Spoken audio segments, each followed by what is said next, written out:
Salut! Dans cette capsule vidéo, nous allons définir ce que c'est qu'une relation. Une relation est une association entre des éléments d'un ensemble de départ et des éléments d'un ensemble d'arrivée. Si nous regardons l'exemple précédent, ce que nous avons fait juste en haut, les éléments de l'ensemble de départ étaient le temps. Donc, nous avons 0, 1, 2, 3, différentes heures. Et nous avons l'ensemble d'arrivée qui était l'altitude en mètres.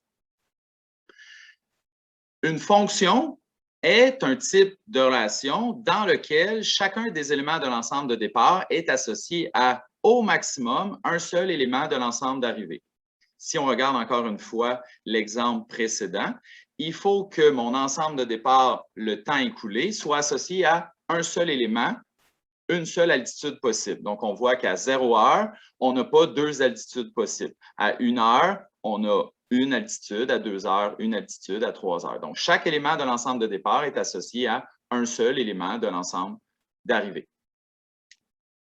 Voici deux exemples. Dans le premier exemple, nous avons une relation qui vous est proposée. Est-ce que cette relation est aussi une fonction? Donc, pour être une fonction, il faut que chaque x soit associé à un seul y.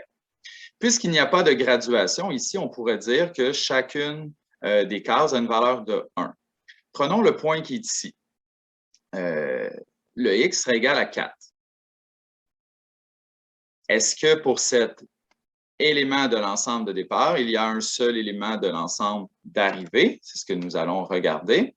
Donc, pour ce faire, nous pourrions descendre sur la fonction ici, comme vous voyez, et on se rend compte que le y, l'élément de l'ensemble d'arrivée, dans ce cas-ci, est égal à moins 1. Donc, pour mon ensemble de départ, quand mon x est égal à 4, j'ai un seul élément de l'ensemble d'arrivée. Donc, jusqu'à maintenant, j'ai une fonction. Est-ce que ce serait possible de trouver un exemple dans lequel cette association 1 pour 1 ne fonctionne pas? Ici, ce n'est pas possible. Je peux vous faire un autre exemple. Je prends un autre point sur ma droite, par exemple celui-ci. Son élément de l'ensemble de départ sera à moins 1, moins 2, moins 3, moins 4. Et sur l'ensemble d'arrivée, nous sommes à 3. Donc, encore une fois, pour un x égal à moins 4, nous avons un seul élément de l'ensemble d'arrivée. Et je peux répéter ce processus encore et je ne trouverai jamais un exemple dans lequel ça ne fonctionne pas.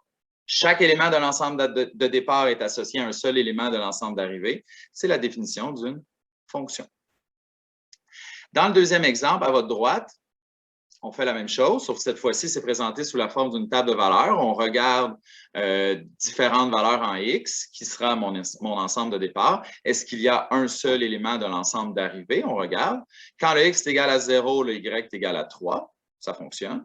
Quand le x est égal à 1, le y est égal à 4. Ça va bien aussi. Mais là, ici, nous avons une situation qui est problématique parce que nous avons un élément de l'ensemble de départ, un x est égal à 2, et nous avons deux éléments de l'ensemble d'arrivée, 5 et 6. Donc, pour un même x, j'obtiens deux valeurs différentes en y, mon ensemble d'arrivée. Donc, à ce moment-ci,